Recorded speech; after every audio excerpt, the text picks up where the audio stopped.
কবরের মধ্যে এক বুজুর্গ ব্যক্তি শুয়ে আছে, সেই বুজুর্গ ব্যক্তির কাছে চায়। ওই বুজুর্গ ব্যক্তি যে কি হালতে আছে তা কি আপনি জানেন?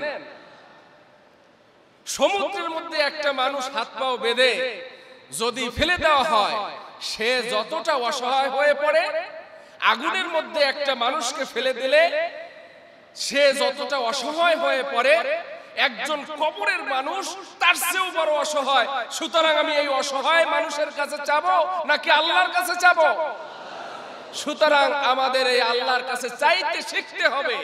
যারাই আমাকে ব্যক্তিগতভাবে সাক্ষাৎ করে কথা বলেন, আল্লাহর কসম করে বলি, আপনি যেই কথাগুলো আমাকে বলেন সেই কথাগুলো আপনি যদি নামাজের পরে আল্লাহকে বলতে পারেন, তাহলে আল্লাহ আপনাকে যত সহজে সমাধান করে দিবেন, এটা পৃথিবীর আর কেউ এত সহজে সমাধান করে দিতে পারবে না।